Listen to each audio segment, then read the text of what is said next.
पिछले एपिसोड में हमने देखा था कि प्रिंस जो था वो किंशु के पास आकर पहुंच चुका था अपना बदला लेने के लिए कि आखिर वो घटिया माल उसको कैसे बेच सकता है। साथ ही साथ वो एंजल को अपने साथ ले जाने के लिए आया हुआ था, पर एंजल तो उसके साथ जाने के लिए मना ही कर देती। उल्टा वो उसकी धुलाई करना शुरू कर चुकी थी कि मैं तुम्हारे साथ अब नहीं जाने वाली। किंशु जब मामला बीच में ठंडा करने के लिए आता है तो यहाँ पर प्रिंस उल्टा उसी के ऊपर गुस्सा कर चुका था कि तुमने ही घटिया माल बेचा था ना, मैं तुम्हें छोड़ूंगा नहीं। पर बेचारा कुछ कर पाता इससे पहले ही किंशु उसकी धुलाई कर देता है कि तेरी तो मैंने अच्छा माल बेचा था, तूने यहाँ पर दुनिया को घटिया माल बताते हुए मेरे धंधे की वाट लगा दी, इसलिए मैं तुझे छोड़ूंगा नहीं। उसने तो उसका अपहरण कर लिया था ताकि प्रिंस के महल वाले जब तक पैसे नहीं देंगे तब तक कि वो प्रिंस को छोड़ेगा नहीं। बेचारा प्रिंस यहाँ आकर पछता रहा था कि गलत बंदे के हाथ लग गया मैं। जिसके बाद यहाँ से ये एपिसोड शुरू होता है। तो इस एपिसोड की शुरुआत में हम उसी ओल्ड मैन को देखते हैं जो डोंग के सामने आया हुआ था। वो उससे कहने लग जाता है कि किंशु को तो हम यहाँ पर कुछ नहीं कर पाए, उसका प्रिंस तक भी कुछ नहीं कर पाया। हमें नहीं लगता कि किंशु को पकड़ना इतना ईजी होने वाला है। तो डोंग भी कहने लग जाता है कि बात तो तुम सही कह रहे हो, मैंने सुना था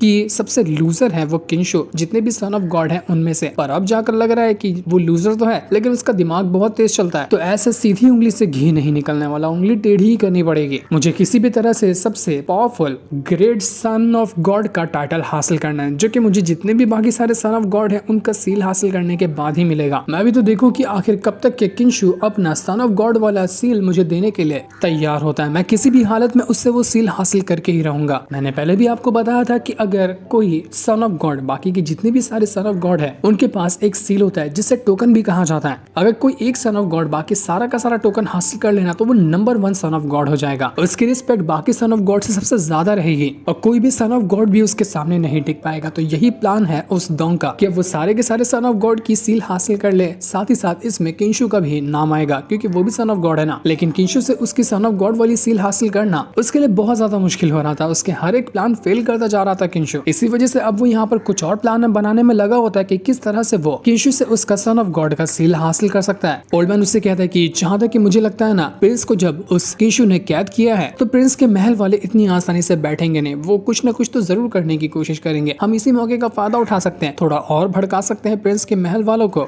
ताकि वो किंशु की किसी भी तरह से जान ले। उसके बाद हम उसका सन ऑफ गॉड वाले सील हासिल कर लेंगे। तो डोंग भी कहने लग जाता है कि बात तो तुम सही कह रहे हो, कुछ न कुछ बढ़िया प्लान बनाना ही पड़ेगा। अब ऐसे हाथ पर हाथ रख के नहीं बैठ सकते। दूसरी तरफ हम यहाँ पर किंशु को देखते हैं। उसको मोटू एक जगह पर लेकर आता है जहाँ पर कुछ फ्लोटिंग आइलैंड मौजूद थे और यहीं पर होने वाली थी वो मून सेरेमनी। मोटू किंशु को इस जगह के बारे में बताना शुरू करता है कि तुम देख पा रहे हो यहाँ पर ना 7 फ्लोटिंग आइलैंड मौजूद है। ये सारे आइलैंड हवा में ही तैर रहे हैं, लेकिन एक बात यह है कि इसके अंदर जाना किसी को भी अलाउड नहीं है, कोई भी अंदर नहीं जा सकता। हर एक आइलैंड के ऊपर खास तरह का बैरियर वाला फॉर्मेशन लगा हुआ है। कोई भी घुसपैठिया उसके अंदर घुसने की कोशिश करता है तो उसकी वाट लग जाती है। जहाँ तक कि सन ऑफ गॉड जो है ना, उनको भी अंदर जाने की परमिशन नहीं है, आप भी अंदर नहीं जा सकते। लेकिन हाँ, जो सबसे ज्यादा पावरफुल सन ऑफ गॉड हो, जिसके पास पूरे के पूरे बाकी के 18 जो सन ऑफ गॉड है ना उनकी सील होना, तो उसको एंट्री मिल सकती है इस आइलैंड के अंदर जाने की। पहला ऑप्शन तो ये है। और दूसरा ऑप्शन ये है कि जितने भी यहाँ पर आइलैंड है ना, हर आइलैंड के ऊपर एक एक एंसेस्टर रहता है जो कि बहुत ज्यादा पावरफुल कल्टीवेटर होता है। अगर वो एंसेस्टर किसी एक बंदे को अपना डायरेक्ट डिसाइपल चुनता है ना, तो वो उसको उसी फ्लोटिंग आइलैंड पे ले जा सकता है। तो दो ही लोगों अंदर एंट्री मिलती है, एक वहाँ के एंसेस्टर का डायरेक्ट डिसाइपल और दूसरा जो सबसे ज्यादा पावरफुल सन ऑफ गॉड होगा वो। बाकी किसी को भी एंट्री नहीं मिलती। और आप सोच रहे होगे कि यहाँ पर लोग जाना क्यों चाहते हैं? तो जाना इसलिए चाहते हैं कि ये जगह इतनी ज्यादा कल्टीवेशन रिसोर्सेज से भरी हुई है ना, जिसका हिसाब भी नहीं लगाया जा सकता। वहाँ पर जाते साथ ही आपको बिना कुछ करे ही ऐसा महसूस होगा कि आपका कल्टीवेशन इंक्रीज हो रहा है। वहाँ का ऑरा ही कुछ अलग है, इसलिए लोगों का सपना होता है उन फ्लोटिंग आइलैंड पे जाने का। लेकिन मुझे नहीं लगता कि आप ऊपर जा पाएंगे। तो ये सुनकर किंशु जो था वो बिल्कुल हैरान रह चुका था कि बाप रे, ऐसी कोई चीज भी यहाँ पर एग्जिस्ट करती है, मुझे तो इसके बारे में पता ही नहीं था। पता होता तो पहले से कुछ ना कुछ जुगाड़ बना लेता ऊपर जाने का।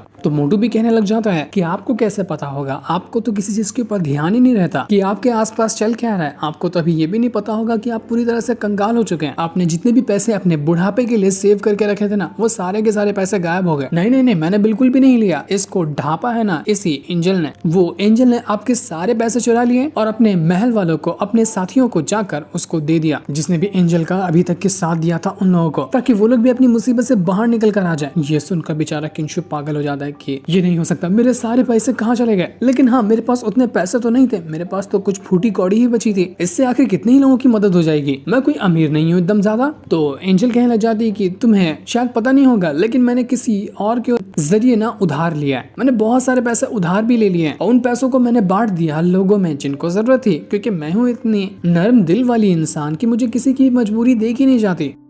तो किंशु कहने लग जाता है कि तुम जैसी फटीचर को तुम्हारी शक्ल देखकर कोई तुम्हें उधार ना दे, आखिर तुमको किसने उधार दे दिया। तो एंजल कहती कि हाँ हाँ मुझे पता है, मुझे कोई नहीं उधार देगा, लेकिन मैंने जिससे उधार लिया है ना उसको ये कहा है कि वो पैसे किंशु को चाहिए, उसको जरूरत है, इसलिए मैंने तुम्हारे नाम से वो उधार ले लिया। अब खर्चे तो मैंने किए हैं लेकिन चुकाना तुम्हें पड़ेगा। और तुम्हें पता है मैंने किससे उधार लिया है? 14th नंबर के सन ऑफ गॉड से। ये सुनकर मोटू बेचारा पगला जाता है। वो कहने लग जाता है कि किंशु मास्टर आप तो गए हो, आप अपने बचने वाले नहीं हो, क्योंकि 14th सन ऑफ गॉड जो है ना वो बहुत ज्यादा घटिया इंसान है। वो लोगों को पैसे तो देता है लेकिन उसके बदले 4 गुना लगान लेता है। इतनी ज्यादा कीमत आपसे मांगेगा ना कि आपकी हालत खराब हो जाएगी और ना देने पे वो आपकी चमड़ी उधेड़ देगा। बेचारा किंशु बिन बुलाए मुसीबत का शिकार हो गया था। वो कहने लग जाता है कि नहीं ये नहीं हो सकता, तुम लोगों ने मुझे किसी का भी नहीं छोड़ा, बर्बाद करके रख दिया तुम लोगों ने मुझे। तभी वहां पर जितने भी फ्लोटिंग आइलैंड मौजूद थे उनमें से एक आइलैंड के अंदर से बहुत ज्यादा और आप बाहर निकल कर आने लग जाता है। आसपास मौजूद जितने भी लोग थे वो सभी उस चीज को देखने के लिए पहुंच जाते हैं कि असल में यहाँ पर हो क्या रहा है, इतना ज्यादा ऑरा क्यों निकल कर बाहर आ रहा है। सभी लोग कहने लग जाते हैं कि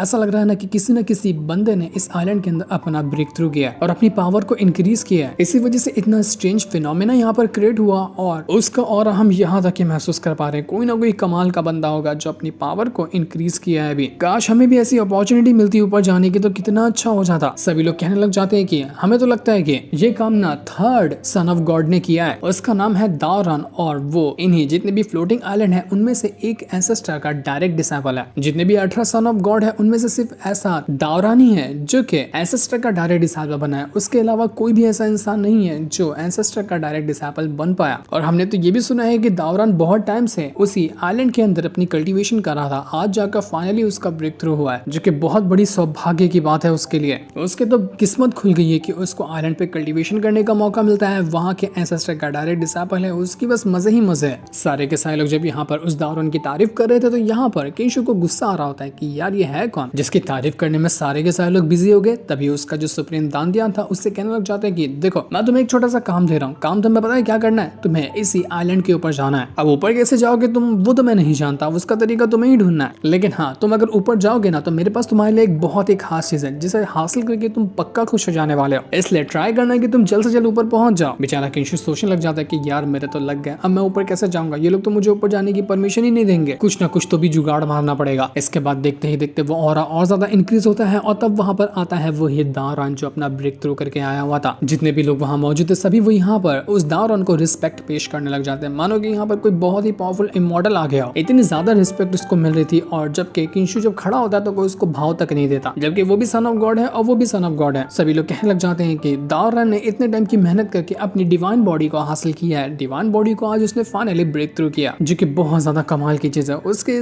जितना पावरफुल बाकी जितनी भी सन ऑफ गॉड है ना उनमें से कोई भी नहीं होगा। सभी तो यहाँ पर चमचागिरी करने लग गए थे उस दावरन की, लेकिन किंशु वहां पर कुछ नहीं करता। वो बिंदास वहां पर खड़ा था, ना उसने रिस्पेक्ट पेश की ना वो झुका। इतने सारे लोगों से अपनी तारीफ सुनकर वो दावरन भी बड़ा खुश हो रहा था। वो तो वैसे ही हवा में उड़ रहा था, अब वो हवा में उछलने भी लग जाता है। किंशु उसको देखकर कहने लग जाता है कि बड़ा आया है एटीट्यूड दिखाने वाला, तेरा तो मैं ही गेम बजा कर रहूंगा। मेरे अंदर ऐसी कौन सी खामी है जो यहाँ पर मुझे कोई इज्जत नहीं करता। और इसकी तो देखो यहाँ पर उसकी तारीफों के पुल बांधते बांधते लोग नहीं थक रहे। दावरन का जो एक खास बंदा था वो किंशु को देखकर कहने लग जाता है कि अबे ओए खड़ा क्या है वहां पर, जल्दी से झुक जा दावरन के सामने, रिस्पेक्ट पेश कर उनको, तू है कौन जो तू यहाँ पर रिस्पेक्ट पेश नहीं कर रहा। तो मोटू कहने लग जाता है कि नहीं ऐसा नहीं हो सकता, ये किंशु भी सन ऑफ गॉड है और दावरन भी सन ऑफ गॉड है, दो सन ऑफ गॉड एक दूसरे को रिस्पेक्ट नहीं पेश कर सकते क्योंकि सबकी पोजीशन बराबर होती है। यहाँ सिर्फ अलग पावर हो सकती है लेकिन पोजीशन एक जैसी है, तो एक दूसरे को रिस्पेक्ट पेश करना सही बात नहीं है। मोटू ने तो यहाँ पर किंशु को बचा लिया था, लेकिन वहां पर दावरन कहने लग जाते कि अच्छा अब समझ में आया ना कि तुम यहाँ पर 18th सन ऑफ गॉड किंशु हो, वही किंशु जिसने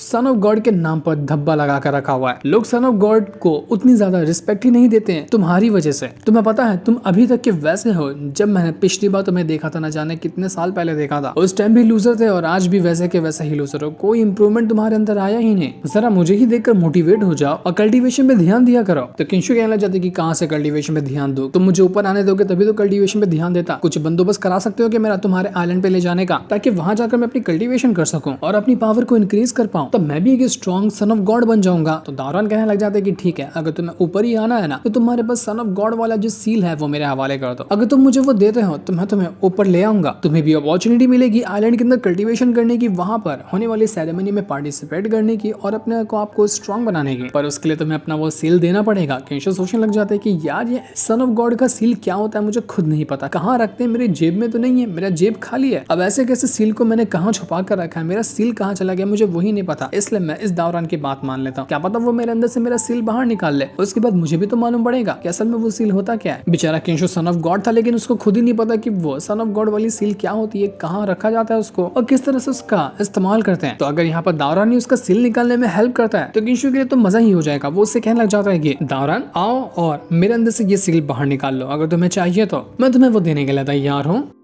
जिस पर दावरान कहता है कि ठीक है तुम यहाँ आइलैंड पे आओ, तुम्हारे लिए मैंने फॉर्मेशन खोल दिया है, तुम एंट्री मार सकते हो, ऊपर आ जाओ, मैं तुम्हारा सील लेकर तुम्हें कल्टीवेशन की टिप्स वगैरह दूंगा।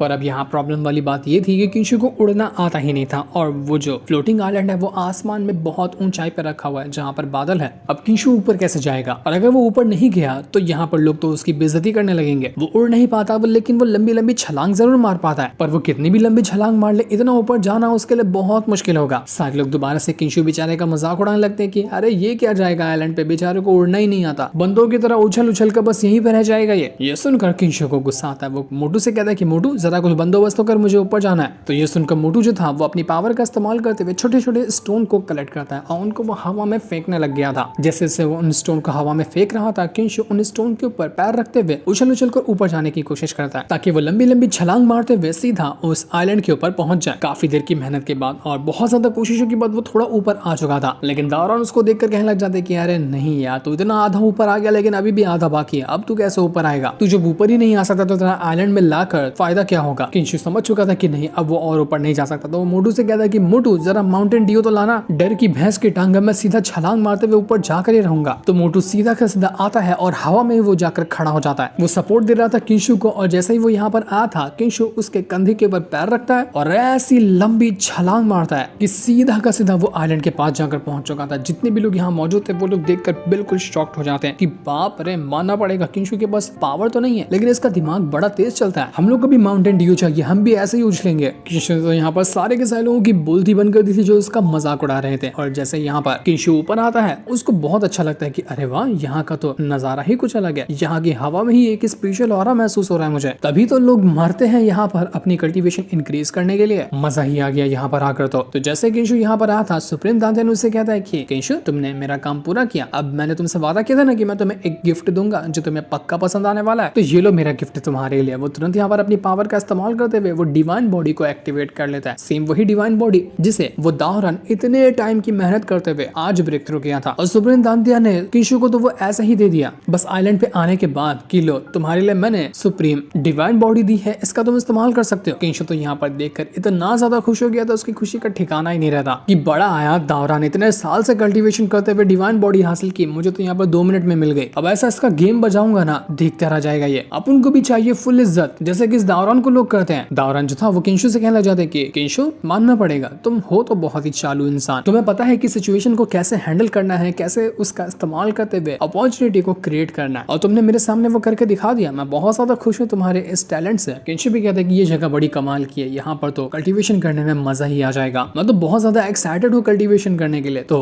दावरान कहने लग जाता है कि देखो तुम यहाँ पर अच्छी कल्टीवेशन नहीं कर सकते क्योंकि तुम्हें यहाँ के एंसेस्टर का डायरेक्ट डिसेबल बनना पड़ेगा। अगर तुम ये कर पाते हो तभी जाकर तुम्हें कल्टीवेशन के लिए रिसोर्सेस मिलेंगे और तुम अपने आप को स्ट्रॉन्ग बना पाओगे, वरना तो कोई फायदा नहीं है। तो किंशु कहने जाते हैं कि देखो दावरान तुम इतनी बेइज्जत करके मुझसे बात नहीं कर सकते, तुमने मेरी बेइज्जती की है, क्यों ना हम यहाँ पर आज 2-2 हाथ करके ही ट्राई कर ले कि किसके अंदर ज्यादा जिगर है और कौन किसको बेइज्जत करने के लायक है। लगता है कि किंशु यहाँ पर भड़क चुका था, अब वो दावरान को छोड़ेगा नहीं, लेकिन उनकी फाइट हो पाती इससे पहले ही ये एपिसोड यहीं पर एंड हो जाता है। Thanks for watching.